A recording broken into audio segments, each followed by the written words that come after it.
Hello everyone. तो चलिए आज का क्लास स्टार्ट करते हैं और आज का क्लास आपका 1000 गोल्डन रूल्स का नेक्स्ट पार्ट है, पार्ट नंबर 32।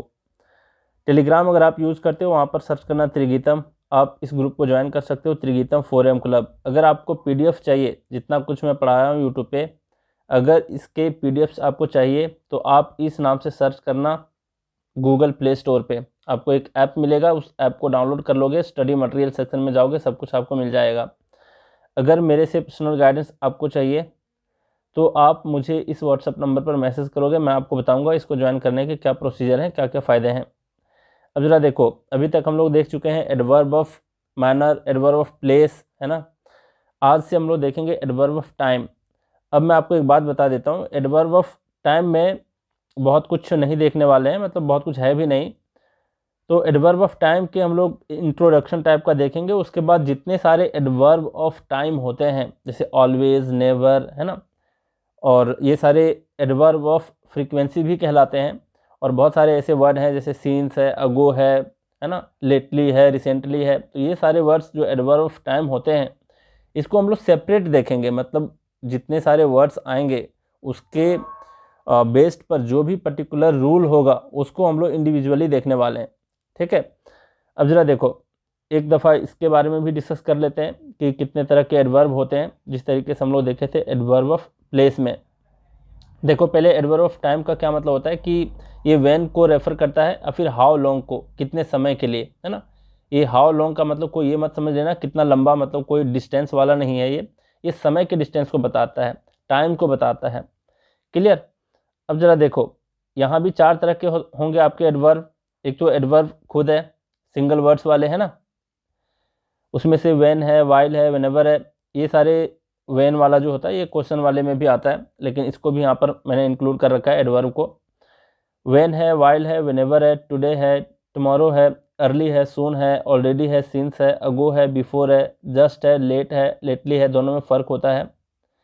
फिर रिसेंटली, शॉर्टली, प्रेजेंटली, नाउ, ये सारे कहलाते हैं एडवर्ब, मतलब सिंगल वर्ड वाले। एडवर्बियल फ्रेज का मतलब क्या होता है ये मैं आपको पहले बता चुका हूँ, और इसी तरीके से यहाँ पर भी हम लोग देख रहे हैं एडवर्ब ऑफ टाइम में, जैसे last year, the other day, the day before yesterday, only today, ये सारे एडवर्बियल फ्रेज कहलाते हैं। और एडवर्बियल्स जो होता है ये क्या होता है, जब कोई वर्ड प्रीपोजिशन के साथ आता है और एडवर्ब का काम करता है ना, तब उसको कहते हैं एडवर्बियल्स। तो यहाँ पर भी ये एट प्रेजेंट है, जैसे एट प्रेजेंट मतलब ये समय को बता रहा है, तो एडवर्ब ऑफ टाइम ये भी है। इसी तरीके से एडवर्बियल क्लॉज होगा, जैसे यहाँ पर देखो इसको, the women took notes while being taught to cook, मतलब कोई कुकिंग का क्लास चल रहा होगा उसके बारे में बता रहा है। एक पार्ट यहाँ है और दूसरा पार्ट इस सेंटेंस का वाइल से स्टार्ट हो रहा है। तो सेकेंड पार्ट जो भी वाइल से स्टार्ट हो रहा है, यानी कि कोई एडवर्ब से स्टार्ट हो रहा है, तो ये पूरा कहलाएगा आपका एडवर्बियल क्लॉज, है ना। क्योंकि एडवर्ब ऑफ टाइम देख रहे हैं अभी, तो ये सारे आपको ये क्या है, जितने सारे आपको दिख रहे हैं ये सारे इंडिकेट कर रहे हैं टाइम को।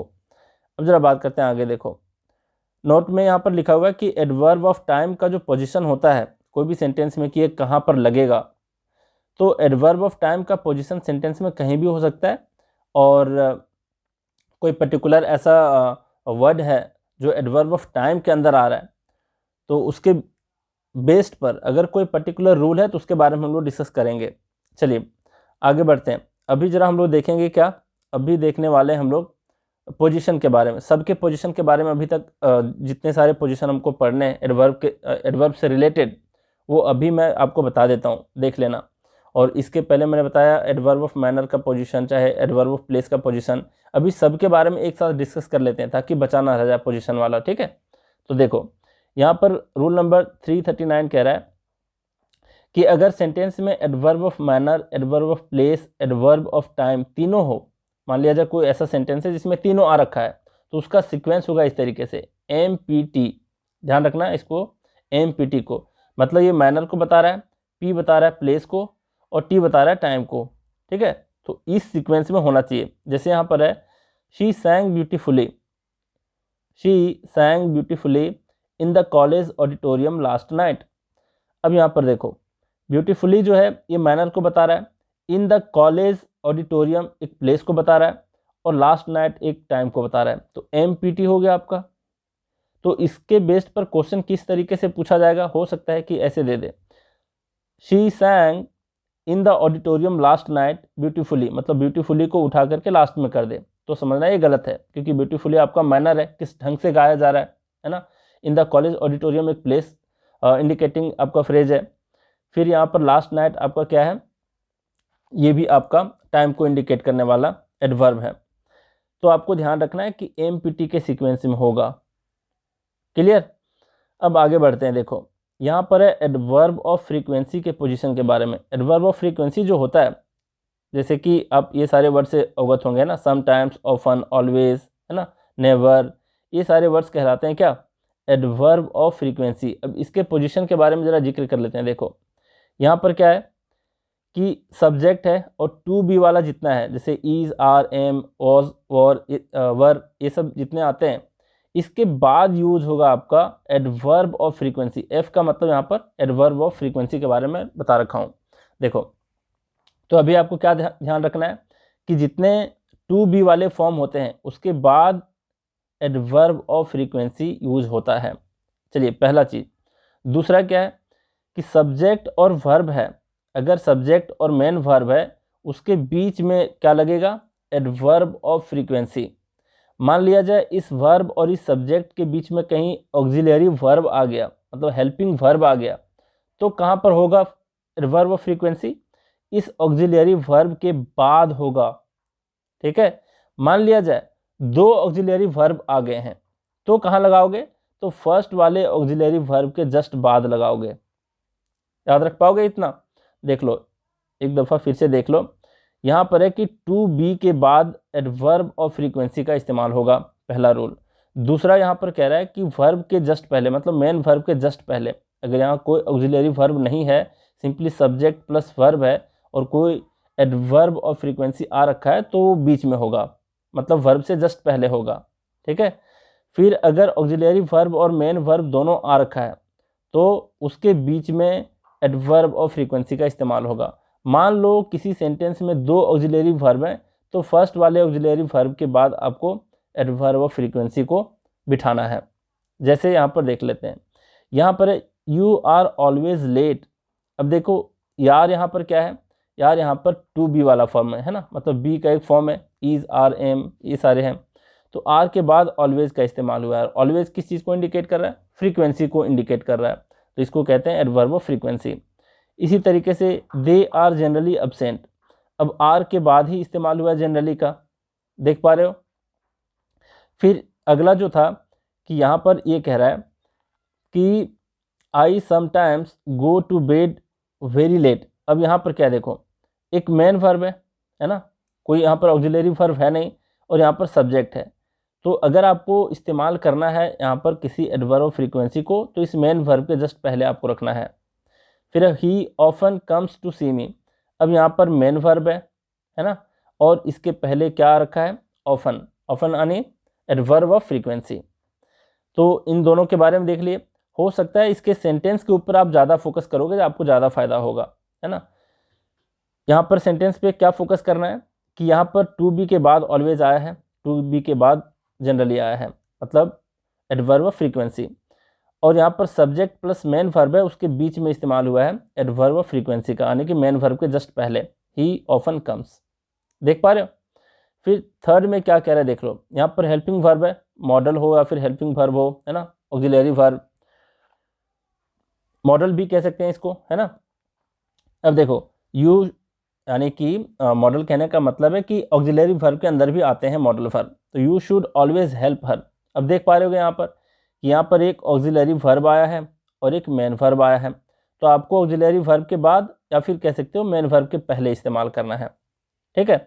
विल है, ऑफन, टॉक, मतलब ये मेन वर्ब है, ये ऑक्सिलरी वर्ब है, तो ऑक्सिलरी वर्ब के बाद आया है ऑफन और फिर मेन वर्ब के पहले आया है, तो ध्यान रखोगे इस चीज़ का। फिर यहाँ पर क्या कह रहा है देखो, मान लिया जाए दो कोई ऑक्सिलरी वर्ब एक साथ आ गया, जैसे हैज़ बीन है ना, हैज़ बीन है, दोनों क्या है, दोनों वर्ड हैं आपके ऑक्सिलरी वर्ब, तो किसके बाद लगाओगे एडवर्ब ऑफ फ्रीक्वेंसी को, फर्स्ट वाले के जस्ट बाद। तो he has always been a good friend of mine. अब यहाँ पर क्या करेगा, कहीं और उठा करके दे देगा, जैसे he has been always a good friend of mine, तो गलत हो जाएगा, क्योंकि हैज़ बीन दो यहाँ पर वर्ड आए हैं जो दोनों ऑक्सिलरी वर्ब के जैसा काम कर रहा है, और ऑलवेज फर्स्ट वाले के जस्ट बाद होगा। क्लियर। फिर he will always be happy, देखो विल है यहाँ पर ऑक्सिलरी वर्ब, बी है यहाँ पर ऑक्सिलरी वर्ब, तो फर्स्ट वाले के जस्ट बाद आपको रखना है। मान लिया जाए इसको दे देगा एग्जाम में he will be always happy, तो गलत हो जाएगा, बी के बाद आपको नहीं रखना है, यानी कि फर्स्ट वाले ऑक्सिलरी वर्ब के बाद यहाँ पर एडवर्ब ऑफ फ्रीक्वेंसी को रखना है। क्लियर हो गया। तो फिर एक बार देख लो, अगर टू बी है तो टू बी के बाद आपका एडवर्ब ऑफ फ्रीक्वेंसी आता है, या फिर यहाँ पर सब्जेक्ट है प्लस मेन वर्ब है तो मेन वर्ब के जस्ट पहले रखना है, ऑक्सिलरी वर्ब है और मेन वर्ब है तो मेन वर्ब के पहले और ऑक्सिलरी वर्ब के बाद रखना है। दो ऑक्सिलरी वर्ब आ गए तो फर्स्ट वाले के जस्ट बाद रखना है एडवर्ब ऑफ फ्रीक्वेंसी को। सेंटेंस पे फोकस करना और सेंटेंस को बार बार पढ़ना, ये चीज़ समझ में आ जाएगी। ठीक है। अब यहाँ पर क्या कह रहा है देख लो कि कभी कभी एडवर्ब ऑफ फ्रीक्वेंसी को सेंटेंस के लास्ट में भी रखा जाता है जब इन्हें एम्फेसाइज करना होता है। जैसे कहने का क्या मतलब है, यहाँ पर है ही ऑलवेज विजिट्स माई होम, मतलब वो हमेशा मेरा घर क्या करता है, विजिट करता है। देखो ये मेन वर्ब है, मेन वर्ब के पहले लगाए तो भी ये करेक्ट है। अगर इस ऑलवेज को ज़्यादा एम्फेसाइज करना है तो आप लास्ट में रख दो सेंटेंस के, जैसे ही विजिट्स माई होम ऑलवेज, है ना, वो हमेशा, मतलब यहाँ पर सिर्फ एम्फेसाइज किया गया, यहाँ पर कोई वैसा रूल नहीं है कि क्यों पहले नहीं आया, मतलब इस तरीके से अगर आपको दी गया तो भी ये करेक्ट है। बाकी ये रूल को आप ध्यान में रखना। अब जरा बात करते हैं 341 रूल नंबर का। यहाँ पर बोल रहा है कि जब एडवर्ब ऑफ प्लेस और फिर एडवर्ब ऑफ फ्रीक्वेंसी और एडवर्ब ऑफ टाइम, इसके पहले क्या देखे थे हम लोग, एमपीटी देखे थे, है ना, एमपीटी यानी कि adverb of manner, adverb of place और एडवर्ब ऑफ टाइम, तो उसका एमपीटी क्या था, सीक्वेंस था। अब यहाँ पर एडवर्ब ऑफ प्लेस और टाइम के साथ क्या है, यहाँ पर मैनर के जगह पर है फ्रीक्वेंसी। अगर फ्रीक्वेंसी वाला आ गया, तीनों एक साथ एक सेंटेंस में आ गए, तो इसका क्या होता है, इसका सीक्वेंस होता है पीएफटी। पहले था एमपीटी, यहाँ है पीएफटी, है ना। अब जरा देखो सेंटेंस क्या कह रहा है, he comes here 2 times in a week. अब देखो यहाँ पर हियर जो है ये प्लेस को इंडिकेट कर रहा है, 2 times जो है ये फ्रीक्वेंसी को इंडिकेट कर रहा है, इन अ वीक जो है ये टाइम को इंडिकेट कर रहा है। तो इसका सीक्वेंस इसी तरीके से होगा। इसको आप ऐसे नहीं लिख सकते कि he comes 2 times in a week here, मतलब इधर लास्ट में कहीं दे दिया इसका पोजीशन, तो गलत हो जाएगा, क्योंकि पोजीशन आपको ध्यान में रखने हैं। पीएफटी का इसका सीक्वेंस होता है adverb of place, adverb of frequency और एडवर्ब ऑफ टाइम, इस तरीके से सीक्वेंस में होगा। ठीक है। अब आगे बढ़ो, देखो यहाँ पर है एडवर्ब ऑफ डिग्री या फिर क्वांटिटी, जो कहते हैं adverb of degree, adverb of quantity, इसके बारे में भी मैं बता चुका हूँ एडवर्ब के स्टार्टिंग वाले क्लास में ही, एनफ को छोड़ करके। ठीक है, एनफ जो है ये भी बताता है, एडवर्ब ऑफ डिग्री को ही बताता है, क्वांटिटी को ही बताता है, तो इसके बारे में हम लोग विशेष रूल देखेंगे बाद में। तो यहाँ पर कि एडवर्ब ऑफ डिग्री और क्वांटिटी जितना होता है उसका प्रयोग जो होता है वो उस एडजेक्टिव या एडवर्ब के पहले होता है जिसकी यह विशेषता बताता है। तो इसका पोजीशन भी पता चल गया कि जितने सारे एडवर्ब ऑफ डिग्री होते हैं वो उसी वर्ड के पहले होगा जिस वर्ड की विशेषता ये बता रहा होगा। जैसे she walks very fast, very जो है ये एक्सटेंट को बताता है, डिग्री को बताता है, लेवल को बताता है ना। तो यहाँ पर ध्यान रखना कि ये किसके पहले आया, फास्ट के पहले आया, यानी कि फास्ट को ही डिफाइन कर रहा है, वेरी फास्ट, है ना। वेरी वॉक तो नहीं कहेंगे, वेरी वॉक तो नहीं कहेंगे, क्योंकि वॉक की विशेषता वेरी तो बताएगा नहीं, है ना, ये फास्ट की विशेषता बताएगा, एडजेक्टिव की विशेषता फिर एडवर्ब की। एक चीज़ ध्यान रखना, फास्ट का फास्टली नहीं होता, ये चीज़ मैं बता चुका हूँ पहले ही, है ना, फास्ट का फास्ट ही होता है एडवर्ब। अब जरा देखो आगे है शी इज़ कम्प्लीटली अपसेट। अब देखो ये अपसेट की विशेषता बता रहा है और कम्प्लीटली एडवर्ब ऑफ डिग्री है और इसी वर्ड के पहले ये आया है। ही इज़ टू स्टूपिड, मतलब बहुत ही स्टूपिड है, तो स्टूपिड की विशेषता टू बता रहा है बहुत के सेंस में, तो ये टू का इस्तेमाल किसके पहले हुआ है, स्टूपिड के पहले, क्योंकि ये स्टूपिड की विशेषता बता रहा है। ठीक है, देखो कुछ नॉलेज बेस्ड यहाँ पर रूल्स हम लोग सीख रहे हैं और कुछ जो है ये एग्जाम ओरिएंटेड है, तो मैं सारा कुछ कवर करते जा रहा हूँ। ऐसा नहीं कि नॉलेज वाला पार्ट छोड़ करके सिर्फ एग्जाम ओरिएंटेड बता रहा हूँ, हो सकता है आपको पढ़ते पढ़ते कहीं कन्फ्यूजन क्रिएट हो जाए, है ना। नॉलेज वाले सेक्शन से भी कई बार क्वेश्चन पूछ देता है। क्वेश्चन एग्जाम ओरिएंटेड मेरा कहने का मतलब है कि जिस रूल से रिलेटेड ज़्यादा क्वेश्चंस पूछे जाते हैं, है ना। तो अब ज़रा देखो, दोनों चीज़ को मैं कवर कर रहा हूँ, तो आप लोग ध्यान देना, और मैं बता भी दूंगा कि किससे रिलेटेड किस तरीके से क्वेश्चन पूछा जाता है, आपको टेंशन नहीं लेना है। देखो यहाँ पर क्या कह रहा है, वर्ब्स हैं, जैसे 4 वर्ब्स को ध्यान में रखना, कम है, गो है, अराइव है, एंटर है। ये चारों वर्ब्स के बाद जो सीक्वेंस होता है ये पीएम का होता है। पीएम आने की एडवर्ब ऑफ प्लेस और एडवर्ब ऑफ मैनर। मान लिया जाए दोनों एक सेंटेंस में आ गया है, कौन कौन, एडवर्ब ऑफ प्लेस और एडवर्ब ऑफ मैनर। तो इस समय आपको क्या ध्यान देना है, देखो कि क्या उस सेंटेंस में को जो वर्ब्स हैं वो है कम, गो, अराइव और फिर एंटर। अगर ये चारों वर्ड वहाँ पर आपको देखने को मिल जाए तो इसका सीक्वेंस पीएम वाला होगा, मतलब पहले प्लेस आएगा फिर मैनर आएगा। जैसे आई वेंट देयर सीक्रेटली, ठीक है, देयर आया है ये प्लेस है, सीक्रेटली है ये मैनर है, किस तरीके से आया है, किस ढंग से आया है ना। तो आई वेंट देयर सीक्रेटली। अब ज़रा ध्यान देने वाली बात क्या है, देखो यहाँ पर अगर एग्जाम में दे दे I went secretly there, there को बाद में कर देगा तो ये गलत हो जाएगा, क्योंकि यहाँ पर वेंट जो है ये गो का ही एक फॉर्म है ना। तो ध्यान देना इस चीज़ को कि ये चारों वर्ड अगर यहाँ पर दिख गया, कम, गो, अराइव, एंटर, तो इसके बाद जो सीक्वेंस होता है वो पीएम का सीक्वेंस होता है, यानी कि फर्स्ट होता है एडवर्ब ऑफ प्लेस, दूसरा होता है एडवर्ब ऑफ मैनर, जो इसमें दे रखा है। अब जरा देखो, फिर एडवर्ब ऑफ मैनर का प्रयोग यहाँ पर बस आखिरी है, मतलब लास्ट ये रूल है, इससे रिलेटेड, पोजीशन से रिलेटेड। यहाँ पर एडवर्ब ऑफ मैनर का प्रयोग away, back, forward, home, home भी, ठीक है, होम के से रिलेटेड भी है ये, इन, ऑफ, ऑन, आउट, राउंड। अगर ये सारे वर्ड आपको देखने को मिल जाए और एडवर्ब ऑफ मैनर का इस्तेमाल हुआ है उस सेंटेंस में, तो ध्यान देना कि ये सारे वर्ड के बाद एडवर्ब ऑफ मैनर आता है, ना कि इसके पहले। जैसे यहाँ पर my friend walked away sadly, away है यहाँ पे है, एडवर्ब ऑफ मैनर है सैडली, किस तरीके से वो वॉक अवे कर गया, वहाँ से चला गया। तो ध्यान देना कि ये जो सैडली है एडवर्ब ऑफ मैनर है, ये अवे के बाद इस्तेमाल होगा, इसके पहले इस्तेमाल करके अगर दे दिया है एग्जाम में तो वो गलत हो जाएगा। जैसे दे सकता था कि my friend walked sadly away, तो गलत हो जाएगा वो, क्योंकि एडवर्ब ऑफ मैनर जो है ये सारे शब्दों के बाद होता है, ना कि पहले। तो my friend walked away sadly ये करेक्ट है। ही वेंट होम सीक्रेटली ये सही है ना। ही वेंट सीक्रेटली होम, अगर सीक्रेटली होम के पहले दे दे तो वो गलत हो जाता, क्योंकि अभी देख रहे हैं कि एडवर्ब ऑफ मैनर का प्रयोग away, back, forward, home, in, of, on, out, round के बाद होता है, ना कि उसके पहले। तो पोजीशन से रिलेटेड जितने सारे रूल्स थे सब कुछ हमने देख लिया है। अब एक काम करते हैं, एक बार फिर से मैं यहाँ तक रिवाइज करा देता हूँ और आगे के रूल आज ही मैं देखने वाला हूँ, मतलब हम लोग देखेंगे, ठीक है। देखो यहाँ पर क्या कह रहा है, यहाँ पर कह रहा है कि अगर सीक्वेंस में adverb of manner, adverb of place और एडवर्ब ऑफ टाइम तीनों आ जाए तो इसका सीक्वेंस एमपीटी का होता है, मतलब पहले मैनर होगा, फिर प्लेस होगा, फिर टाइम होगा। एमपीटी, एमपीटी ध्यान रखना, मैनर, प्लेस, टाइम। फिर है एडवर्ब ऑफ फ्रीक्वेंसी का जो इस्तेमाल होता है वो सेंटेंस में किस तरीके से होता है, तो टू बी वाला फॉर्म जितना होता है, इज, आर, एम, वॉज, वर, उसके बाद इस्तेमाल करना है एडवर्ब ऑफ फ्रीक्वेंसी का। फिर है कि अगर सब्जेक्ट है और मेन वर्ब है तो मेन वर्ब के पहले एडवर्ब ऑफ फ्रीक्वेंसी आएगा। फिर है सब्जेक्ट है, ऑक्सिलरी वर्ब है और मेन वर्ब है, तो मेन वर्ब के पहले और ऑक्सिलरी वर्ब के बाद इस्तेमाल होता है। मान लिया जाए सेंटेंस में 2 ऑक्सिलरी वर्ब है, उसमें एक कोई एडवर्ब ऑफ फ्रीक्वेंसी आ चुका है, तो पहले वाले ऑक्सिलरी वर्ब के बाद इस्तेमाल करना है एडवर्ब ऑफ फ्रीक्वेंसी का। सेंटेंस भी इसको एक बार मैं पढ़कर सुना देता हूँ ताकि क्लियर रहे।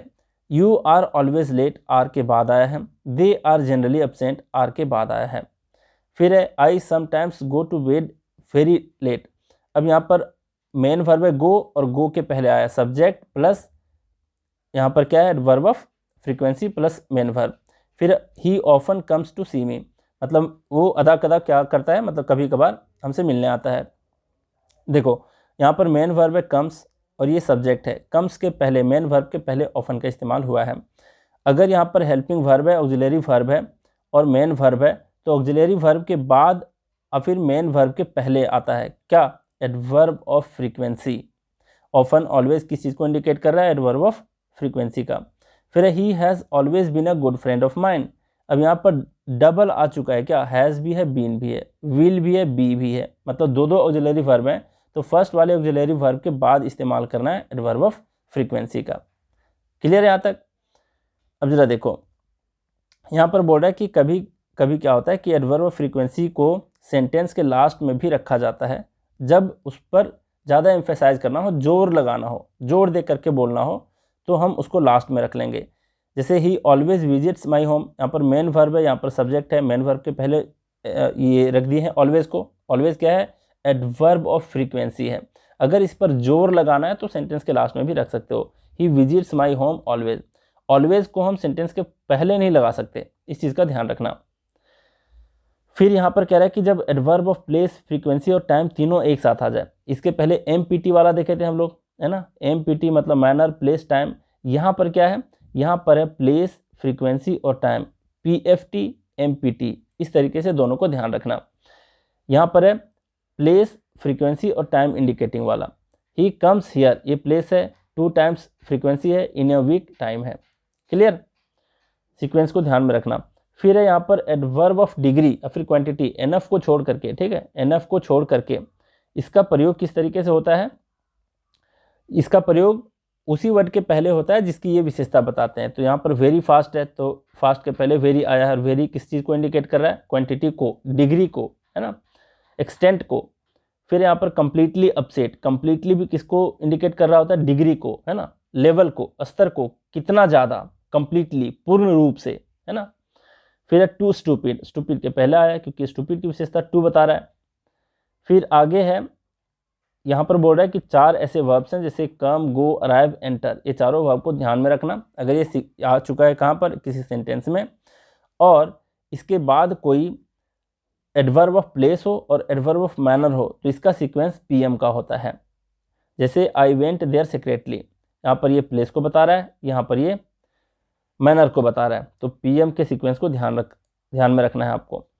फिर एडवर्ब ऑफ मैनर का प्रयोग ये सारे शब्दों के बाद दिख जाए आपको, तो ध्यान देना कि ये सारे वर्ड भी सेंटेंस में है और कोई एडवर्ब ऑफ मैनर भी है, तो वो जो एडवर्ब ऑफ मैनर का इस्तेमाल हुआ है उस सेंटेंस में, तो ये सारे वर्ड के बाद करना है आपको, इसके पहले नहीं करना है। जैसे अवे है यहाँ पर, इसके बाद सैडली का इस्तेमाल है, ये एडवर्ब ऑफ मैनर है और अवे इसी लिस्ट में से है ना, अवे यहाँ देख रहे हो।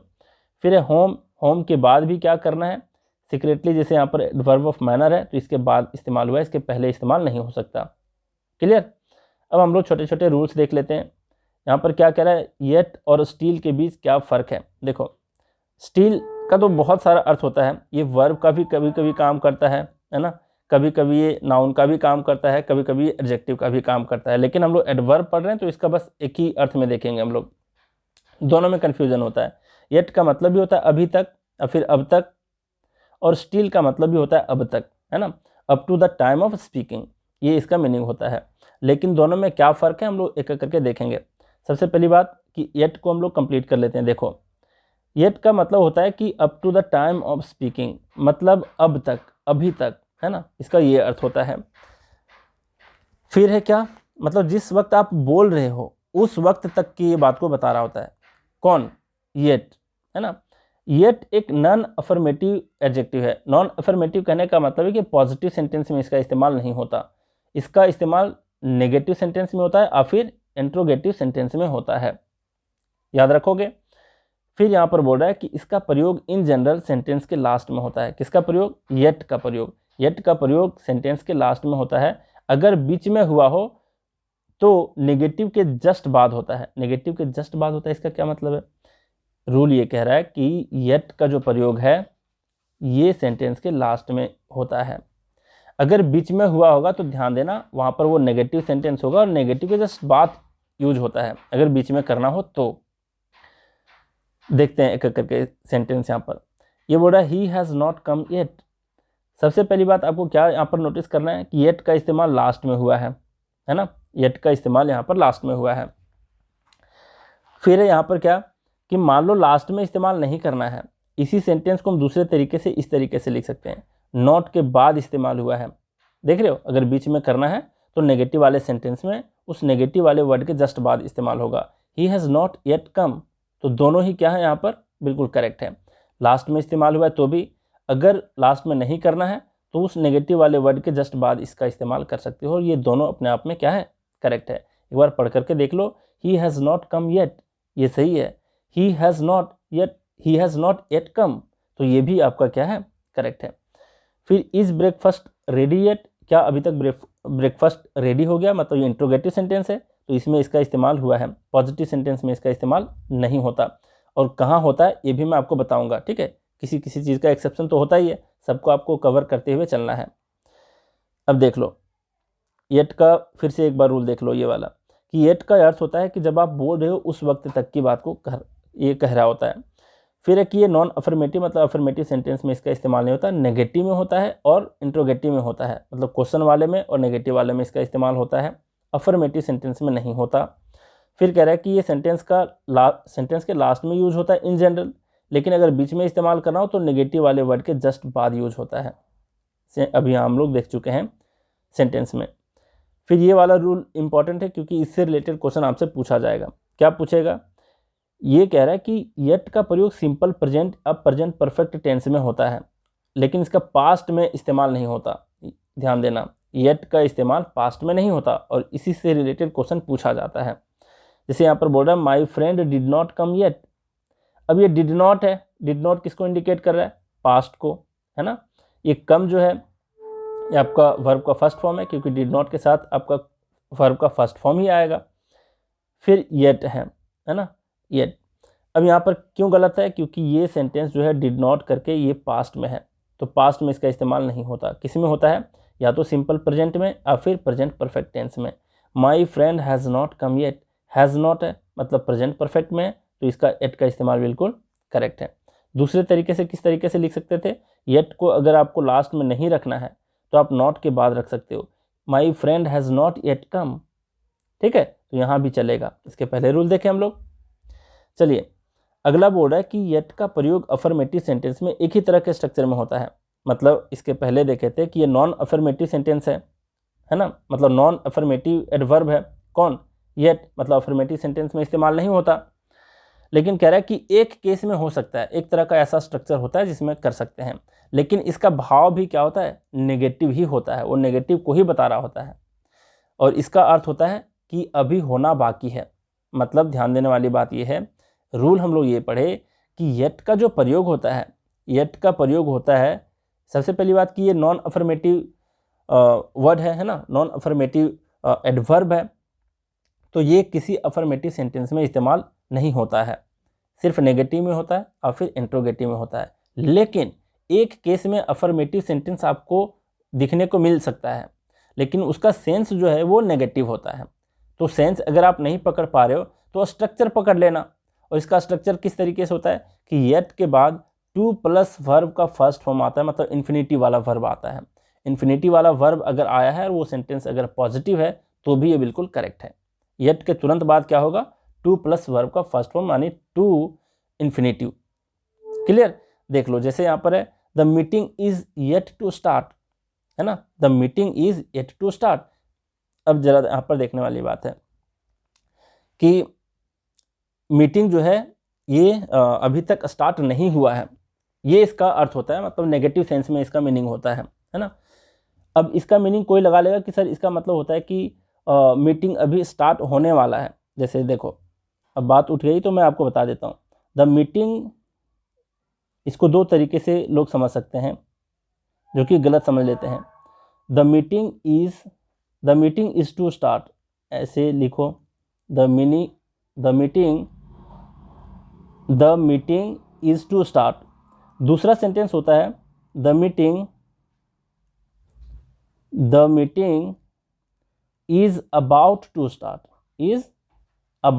स्टार्ट, है ना।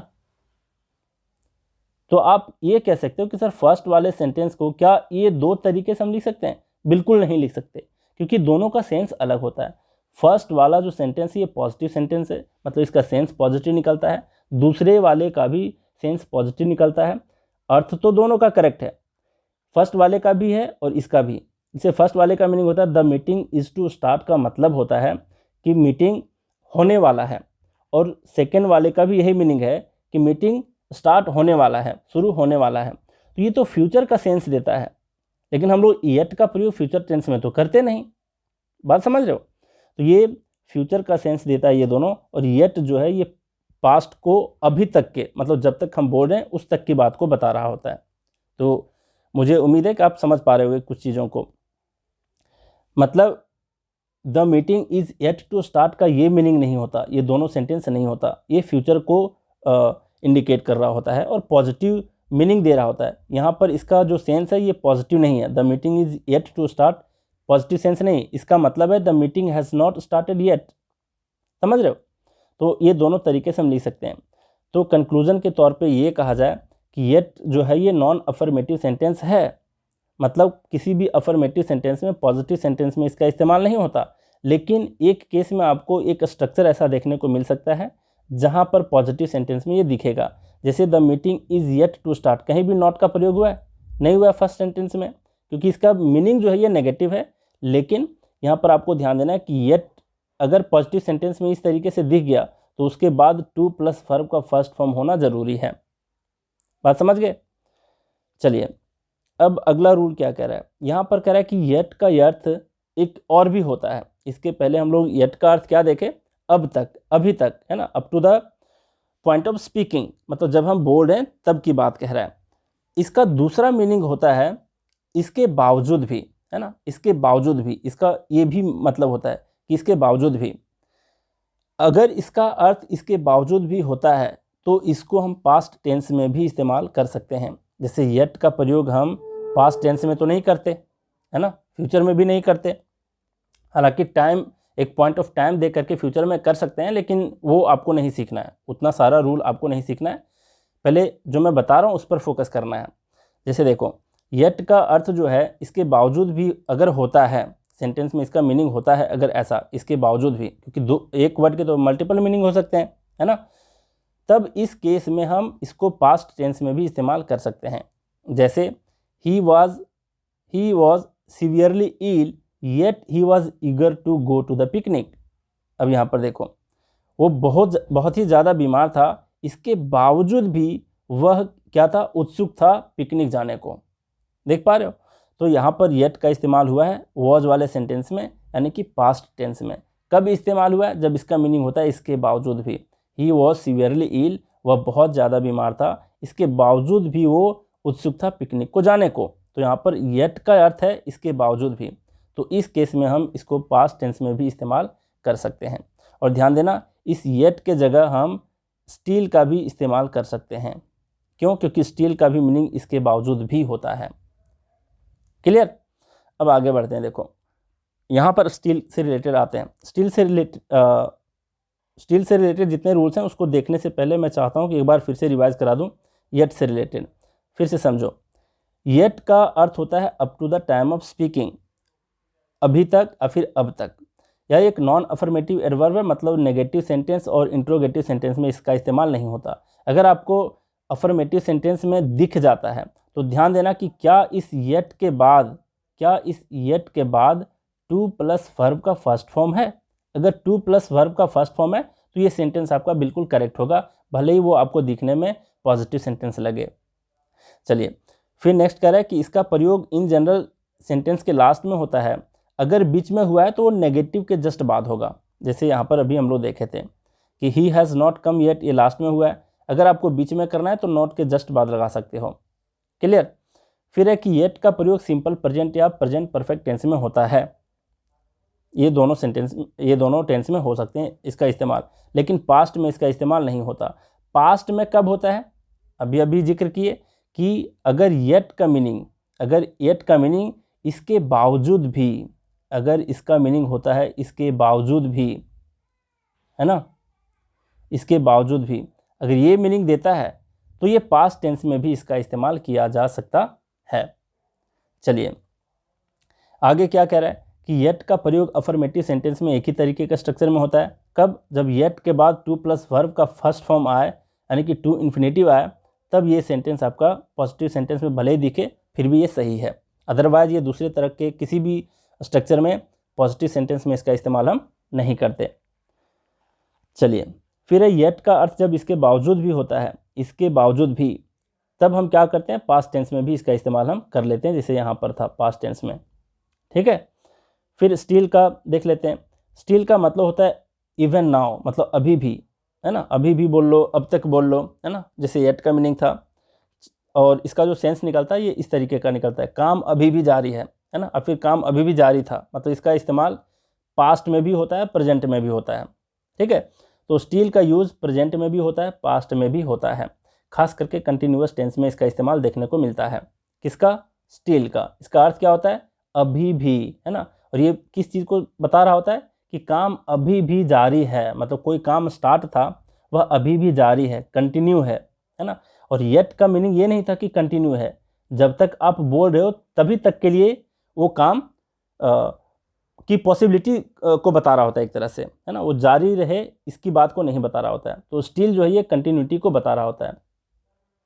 और येट का प्रयोग हम लोग पास्ट में नहीं करते, एक ही सेंस में करते हैं। कब? जब इसका मीनिंग होता है इसके बावजूद भी। लेकिन स्टिल का प्रयोग हम पास्ट में भी करते हैं और प्रेजेंट में भी करते हैं। फिर कह रहा है कि स्टिल का प्रयोग अफर्मेटिव और इंट्रोगेटिव सेंटेंस में होता है। अब यहाँ पर क्या मतलब है, हम लोग येट का प्रयोग नेगेटिव में करते थे और इंट्रोगेटिव में करते थे, अफर्मेटिव में तो नहीं करते थे, मतलब पॉजिटिव सेंटेंस में येट का प्रयोग नहीं करते थे। लेकिन स्टिल का प्रयोग हम अफर्मेटिव में भी करते हैं, इंट्रोगेटिव में भी करते हैं। क्लियर? फिर यहाँ पर देखो कि स्टिल का प्रयोग अब तक या फिर अभी तक के अर्थ में ऑक्सिलियरी वर्ब के बाद और मेन वर्ब के पहले होता है। अब ये चीज़ मैं क्यों बताया हूँ, देखो बहुत बार क्या होता है कि आपको दिख जाएगा कि मेन वर्ब के बाद भी इस्तेमाल होता है स्टिल का, है ना। अगर ऐसा आपको दिख गया तो समझ आना कि वहाँ पर स्टिल जो है वो एडवर्ब का काम नहीं किया है, वहाँ पर वो एडजेक्टिव का काम करेगा। मैं देखा हूँ ऐसे सेंटेंस हैं, है ना।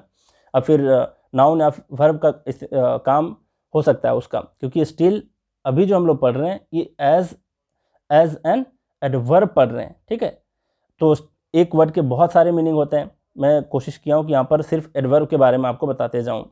तो ज़रा देखो यहाँ पर है कि स्टिल का प्रयोग अफर्मेटिव और इंट्रोगेटिव सेंटेंस में होता है। ठीक है, अफर्मेटिव सेंटेंस में हम लोग येट का प्रयोग नहीं करते थे, लेकिन यहाँ पर देख रहे हैं कि स्टिल का प्रयोग अफर्मेटिव सेंटेंस में भी हो रहा है ना।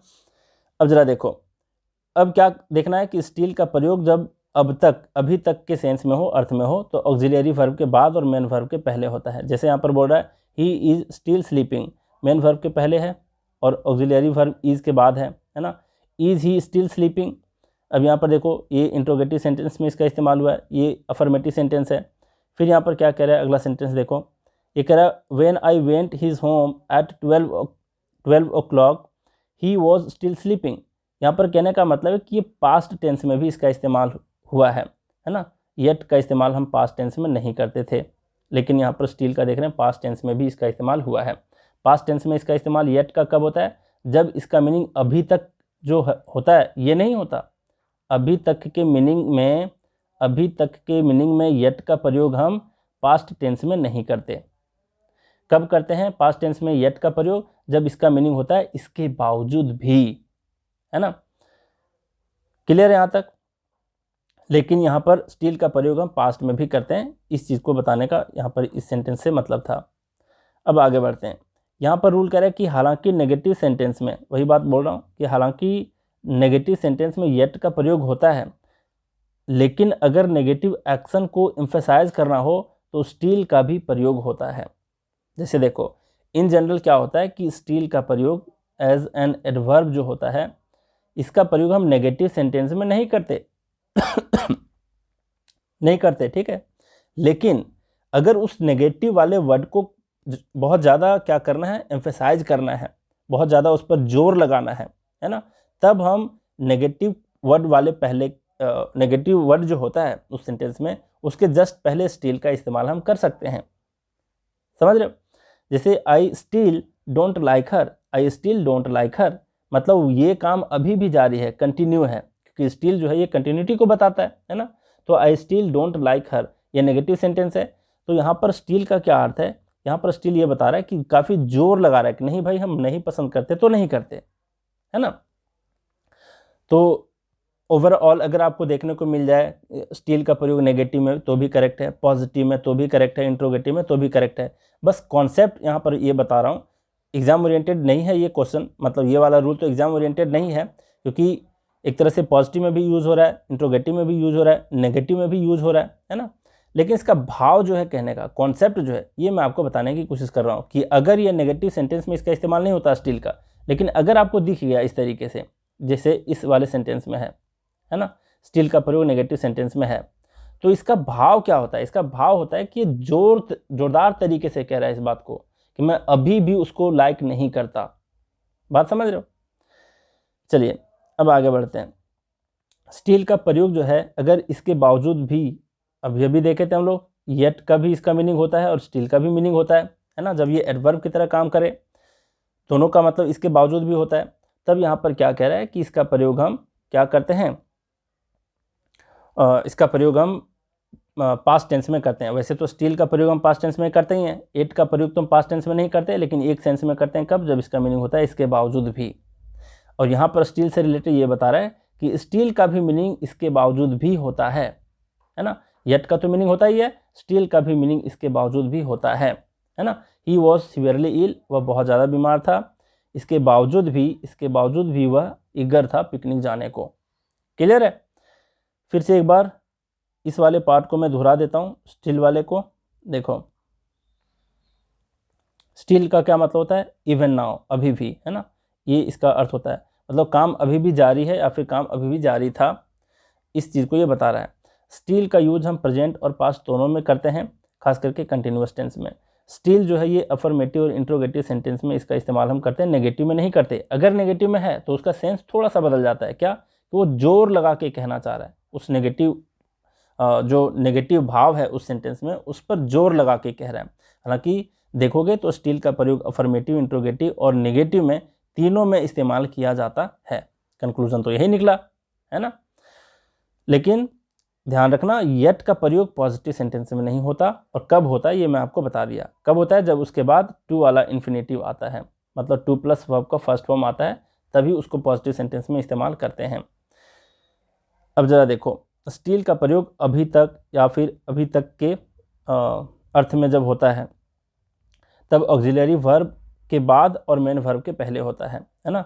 और ये एडवर्ब की तरह यहाँ पर काम कर रहा होता है, क्योंकि स्टील का प्रयोग जो है वो नाउन की तरह भी होता है, वर्ब की तरह भी होता है, एडजेक्टिव की तरह भी होता है। यहाँ पर हम सिर्फ एडवर्ब की बात कह रहे हैं। अगर एडवर्ब की तरह ये काम करेगा तो ये हेल्पिंग वर्ब के बाद, मतलब ऑक्सिलरी वर्ब के बाद, और आप देख रहे हो कि मेन वर्ब के पहले होता है। अब यहाँ पर बोल रहा है कि नेगेटिव सेंटेंस में येट का प्रयोग होता है, लेकिन नेगेटिव एक्शन में अगर एम्फेसाइज करना हो तो स्टील का भी प्रयोग हम कर सकते हैं। जैसे आई स्टिल डोंट लाइक हर, तो कंक्लूजन यही निकला कि स्टील का प्रयोग हम तीनों तरह के सेंटेंस में कर सकते हैं, पॉजिटिव, नेगेटिव और इंट्रोगेटिव, है ना। पॉजिटिव यानी कि अफर्मेटिव। फिर स्टील का प्रयोग इसके बावजूद, मतलब इसका एक ये भी अर्थ होता है। Clear? He was severely ill, still, या फिर yet he was eager to go to picnic. यहाँ पर दो रूल क्या है, फिर से मैं रिपीट कर देता हूँ। यहाँ पर येट के संदर्भ में ये है कि येट का प्रयोग हम पास्ट टेंस में नहीं करते, लेकिन येट का प्रयोग हम पास्ट टेंस में तब कर सकते हैं जब इसका मीनिंग इसके बावजूद भी है। दूसरा चीज़ यहाँ पर क्या कह रहा है कि स्टील का भी मीनिंग ये होता है भाई, स्टील का मीनिंग भी ये होता है इसके बावजूद भी, है ना। और दोनों को हम इंटरचेंज कर सकते हैं इस मीनिंग में। येट के जगह पर स्टील लगा सकते हैं, स्टील के जगह पर येट लगा सकते हैं, दोनों का सेम मीनिंग होता है इसके बावजूद भी। क्लियर? तो मुझे उम्मीद है कि आप लोग इतने सारे रूल्स को सीख पाए होंगे। और नहीं सीखोगे तो मैं हमेशा की तरफ आपको क्या कहता हूँ कि भाई रिवीजन इज़ द की मंत्र ऑफ सक्सेस। अब बार बार चीज़ों को रिवाइज करो, देखना सब कुछ सीख जाओगे आप। ठीक है? बिना रिवीजन का आप सीख ही नहीं सकते। तो चलिए, आज भी बहुत कुछ सीखे, तो आज का क्लास हम लोग यहीं रैप अप करते हैं। Thank you very much.